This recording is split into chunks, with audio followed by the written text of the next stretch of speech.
مولا یا صلی وسلم دائما ابدا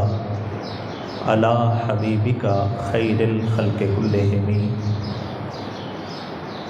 اللہ تبارک و تعالی جل جلالہ کی حمد و ثنا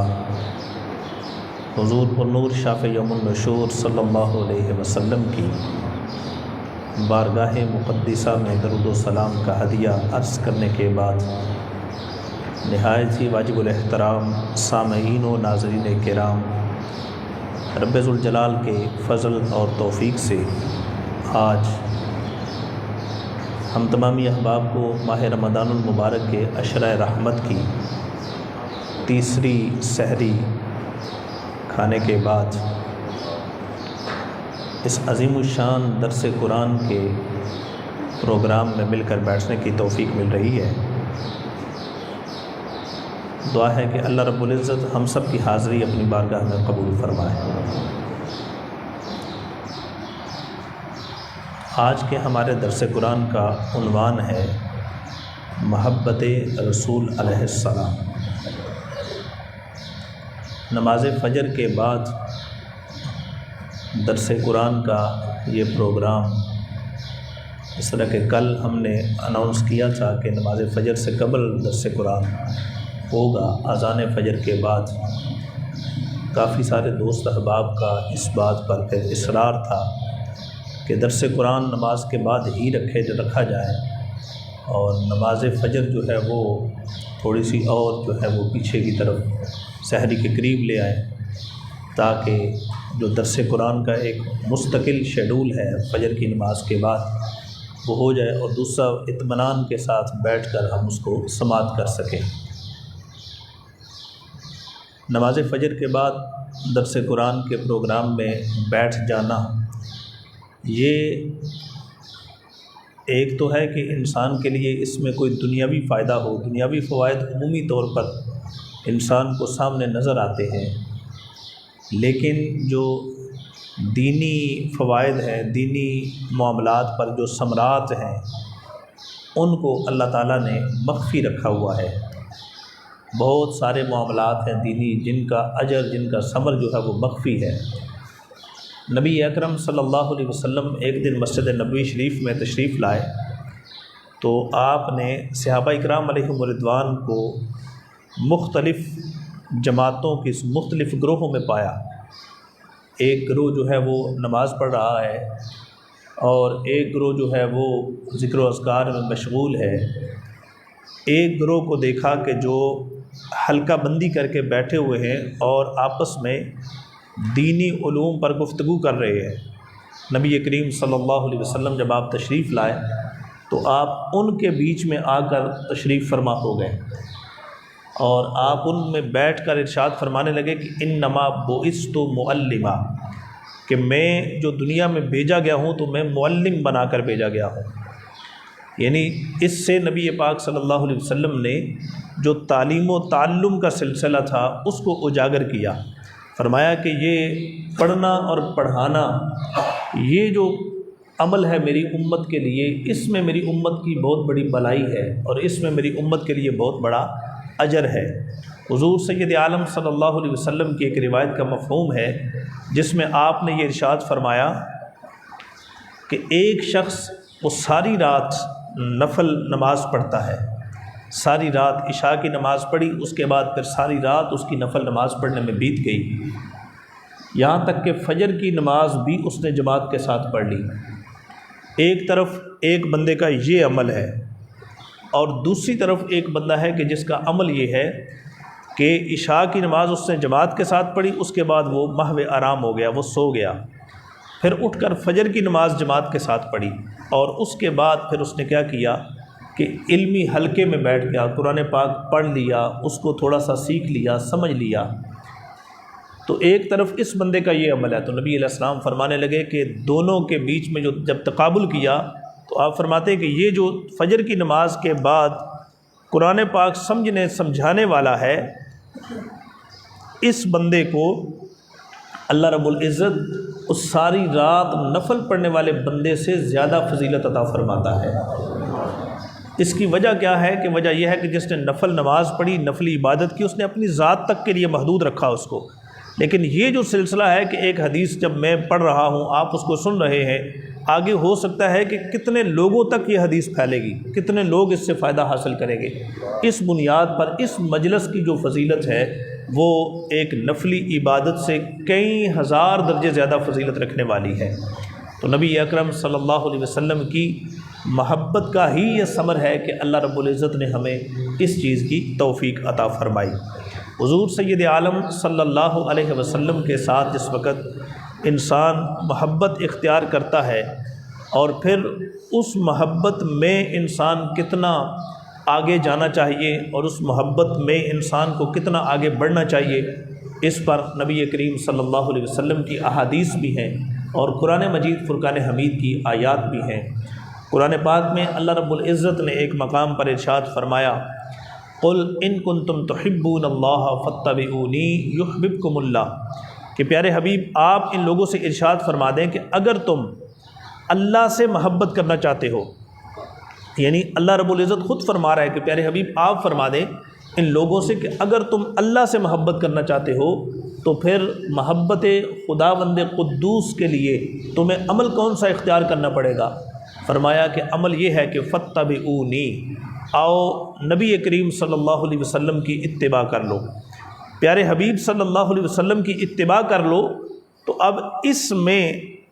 بات بتائی یہ جا رہی تھی کہ اگر تم اللہ سے محبت کرنا چاہتے ہو تو اتباع رسول علیہ السلام کر لو۔ مطلب کیا تھا کہ تم اتباع رسول علیہ السلام کرو گے تو اللہ کی محبت تمہارے سینوں میں موجزن ہو جائے گی۔ ظاہری طور پر سوال کے اعتبار سے جواب اس کا تو یہ بنتا تھا، لیکن اللہ رب العزت نے نبی پاک صلی اللہ علیہ وسلم کی اتباع میں بندے کو جو صلہ عطا فرمایا وہ کتنا بڑا ہے۔ رب ذوالجلال ارشاد فرماتا ہے کہ تم مجھ سے محبت کرنے چلے تھے، میرے نبی کی اتباع تم نے کر لی، تو نتیجہ یہ نکلا کہ یحببکم اللہ، اب اللہ تم سے پیار کرنے لگ گیا ہے۔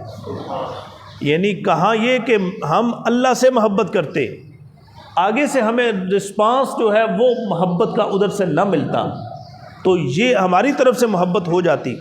لیکن اللہ رب العزت نے محبوب پاک صلی اللہ علیہ وسلم سے محبت کرنے کا بدلہ، نبی علیہ السلام سے محبت کرنے کا صلہ جو بندے کو عطا فرمایا وہ یہ ہے کہ اللہ خود تم سے محبت فرماتا ہے، پھر یعنی اللہ تمہیں اپنا محبوب بنا لیتا ہے۔ کتنا بڑا جو ہے وہ اس محبت میں اللہ رب العزت نے بندے کو صلہ اور اجر عطا فرمایا۔ حضور سید عالم صلی اللہ علیہ وسلم کے ساتھ محبت کرنے میں صحابہ کے بے شمار کارنامے ہیں۔ نبی پاک صلی اللہ علیہ وسلم یہ ارشاد فرما رہے تھے، لا یؤمن احدکم حتی اکون احب الیہ من والدہ وولدہ والناس اجمعین،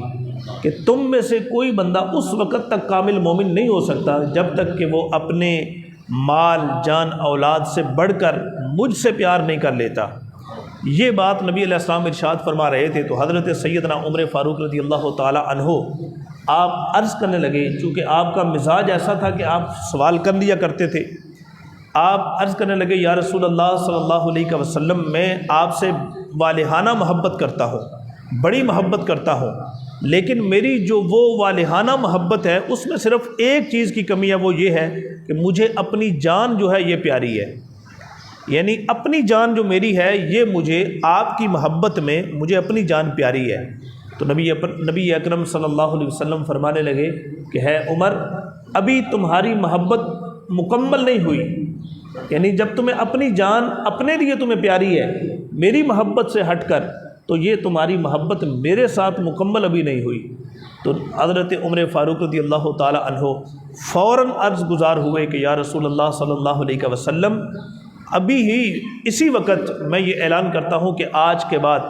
آپ مجھے اپنی جان سے بھی زیادہ عزیز ہیں۔ تو نبی کریم صلی اللہ علیہ وسلم نے فرمایا کہ ہے عمر، اب تمہاری جو محبت ہے وہ مکمل محبت ہے، اب تمہاری محبت کامل ہو چکی ہے۔ تو حضور سید عالم صلی اللہ علیہ وسلم آپ کے ساتھ جس وقت کوئی انسان محبت کرتا ہے تو یقیناً یہ محبت ہمیں کتنی بڑی تسلی دینے والی ہے۔ نبی اکرم صلی اللہ علیہ وسلم آپ نے ارشاد فرمایا کہ المرء مع من احب، کہ بندہ قیامت کے دن اسی کے ساتھ ہوگا جس کے ساتھ وہ دنیا میں محبت کرنے والا ہے۔ تو انسان کو محبت رسول حاصل ہو جائے تو یہ کتنا بڑا سرمایہ ہے انسان کے لیے، دنیا میں بھی اور آخرت میں بھی، کہ دنیا میں انسان نبی علیہ السلام سے محبت کرتا ہے تو اللہ رب العزت اسے یہ شان عطا فرماتا ہے کہ دنیا والوں کی نظر میں انسان کو اللہ رب العزت معزز بنا دیتا ہے، عزت والا بنا دیتا ہے۔ اور پھر آخرت کے لحاظ سے یہ ہے کہ آج دنیا میں انسان نبی علیہ السلام سے محبت کر لے تو قیامت کے دن اللہ رب العزت اپنے محبوب نبی کی معیت بندے کو عطا فرما دے گا۔ اس بنیاد پر صحابہ اکرام علیہم الرضوان کی زندگی سے ایک مثال ذکر کر کے اپنی بات کو ختم کرتے ہیں کہ صحابہ اکرام علیہم الرضوان کے اندر نبی علیہ السلام کی کتنی محبت تھی اور کس انداز میں محبت تھی۔ ایک انصاریہ صحابیہ جب ان کو یہ معلوم ہوا کہ احد کا معرکہ ہو رہا ہے اور معرکہ احد میں رسول پاک صلی اللہ علیہ وسلم کے بارے میں یہ خبر پھیل گئی کہ معاذ اللہ نبی پاک صلی اللہ علیہ وسلم کو شہید کر دیا گیا ہے، یہ خبر جس وقت پھیلی اور پھیلتے پھیلتے یہ مدینہ شریف تک پہنچ گئی، چونکہ احد کا میدان مدینہ شریف سے قریب ہے تو یہ خبر مدینہ شریف میں پھیل گئی۔ ایک انصاریہ خاتون جو نبی علیہ السلام کی صحابیہ تھی، ان کو جب یہ خبر پتہ چلی تو وہ باحجاب ہو کر تو احد کے میدان کی طرف دوڑنے لگی، احد کے میدان کی طرف وہ بڑھنے لگی۔ وہ جا رہی ہیں، آگے سے بندے جو ہے وہ مل رہے ہیں، کوئی بندہ ملتا ہے، اس سے ایک سوال کرتی ہیں کہ مجھے یہ بتاؤ کہ میرے محبوب نبی کیسے ہیں، ان کا کیا حال ہے، مجھے صرف ان کی خبر بتا دو۔ وہ آگے سے جو بندہ ملتا ہے وہ یہ کہتا ہے کہ تمہارے بھائی احد کے میدان میں گئے تھے، وہ شہید ہو گئے ہیں۔ اب وہ خاتون ہے اور خاتون کا جو جذبہ ہے اپنی یعنی جسمانی تعلق کے لحاظ سے جس میں خونی رشتہ موجود ہے، بھائی ہے، وہ والد ہے، بیٹا ہے، ان میں خونی رشتے موجود ہیں۔ اب خاتون کے اندر جو جذبہ ہوتا ہے خونی رشتے کو قبول کرنے کے لحاظ سے وہ کتنا بڑا ہوتا ہے۔ جب پتہ چلا کہ میرا بھائی شہید ہو گیا ہے تو بھائی کی پرواہ نہیں کی، فرمایا بھائی بعد میں ہے، پہلے مجھے یہ بتاؤ کہ میرے محبوب نبی کیسے ہے۔ آگے بڑھتی ہے، آگے بڑھتے بڑھتے کیا سنتی ہیں کہ تمہارے والد بھی احد کے میدان میں آئے تھے، وہ بھی شہید ہو گئے ہیں۔ تو وہ خاتون ایک ہی جواب آگے سے دیتی ہے کہ مجھے والد کی خبر بعد میں بتانا، پہلے مجھے یہ بتاؤ کہ میرے محبوب نبی کیسے ہے۔ آگے بڑھی تو پتہ چلا کہ بیٹا بھی شہید ہو گیا ہے، تو عرض کرنے فرمانے لگی کہ بیٹے کی خبر میں بعد میں سن لوں گی، لیکن پہلے مجھے تم یہ بتاؤ کہ میرے محبوب نبی کیسے ہے۔ اب صحابہ نے یہ بتایا کہ اللہ کا فضل ہے، نبی پاک صلی اللہ علیہ وسلم بخیر و عافیت ہے۔ جب صحابہ نے یہ بتایا تو اب بھی تسلی نہیں ہوئی، اگرچہ صحابہ کی بات پہ انہیں یقین تھا، وہ سچ کے وہ عظیم پیکر تھے صحابہ، لیکن وہ یہ کہنے لگی کہ جب تک میں نبی علیہ السلام کو اپنی آنکھوں سے دیکھ نہیں لیتی اس وقت تک مجھے تسلی نہیں ہوگی۔ آگے بڑھتی گئی یہاں تک کہ نبی اکرم صلی اللہ علیہ وسلم کے ساتھ ان کی ملاقات ہوئی۔ جب آنکھوں سے دیکھا تو اب جواب کیا دینے لگی، کیا کہنے لگی کہ یا رسول اللہ صلی اللہ علیہ وسلم، اب میں نے آپ کو دیکھ لیا ہے تو ہر مصیبت جو اس دنیا میں ہم پر آنے والی ہے یا جو آ چکی ہے، ہر مصیبت وہ بعد ہے اس کے کہ آپ خیر و عافیت سے ہیں۔ اب ہمارے لیے ہر مصیبت جو ہے وہ ہمارے لیے ایک عظیم نعمت ہے۔ باپ شہید ہو گیا، مجھے کوئی پرواہ نہیں جبکہ آپ خیریت سے ہیں، بیٹا شہید ہو گیا، مجھے کوئی پرواہ نہیں اس صورت میں کہ آپ خیریت سے ہیں۔ اگر وہ سب موجود ہوتے، آپ کی ذات کو کوئی ذرے کے برابر نقصان پہنچ جاتا تو میرے لیے یہ سب سے بڑا نقصان تھا۔ میں سب سے بڑا اپنا خسارہ اس میں سمجھتی تھی کہ آپ کی ذات کو کوئی نقصان ہو جاتا، میرا بیٹا بھی شہید ہو گیا، میرا باپ بھی شہید ہو گیا، بھائی بھی شہید ہو گیا، ان کی مجھے آج کوئی دکھ نہیں ہے، اس لیے کہ میں نے آپ کو خیریت کے ساتھ دیکھ لیا ہے۔ تو صحابہ اکرام علیہم رضوان اس انداز میں محبت نبی علیہ السلام سے کیا کرتے تھے۔ یقیناً جس وقت انسان کسی ذات کے ساتھ محبت کرتا ہے تو اس کے لحاظ سے پھر انسان کوشش کرتا ہے کہ اس کی ادائیں جو ہیں وہ اپنائی جائیں، ان کی اداؤں کو اختیار کیا جائے۔ محبوب کی ہر ادا، محبوب کی ہر نسبت انسان کو پیاری لگتی ہے، تو ہمیں بھی چاہیے کہ ہم رسول پاک صلی اللہ علیہ وسلم کے ساتھ جو محبت کرتے ہیں تو اس محبت کی سچائی جو ہے وہ عملی طور پر یہ ہو کہ ہم اپنے پیکر کو رسول پاک صلی اللہ علیہ وسلم کے پیکر کے مطابق ڈھالنے کی کوشش کریں کہ نبی علیہ السلام نے خود فرمایا صلو کما رأیتمونی اصلی، نماز تم ویسے پڑھو جیسے تم مجھے نماز پڑھتے ہوئے مجھے تم نے دیکھا۔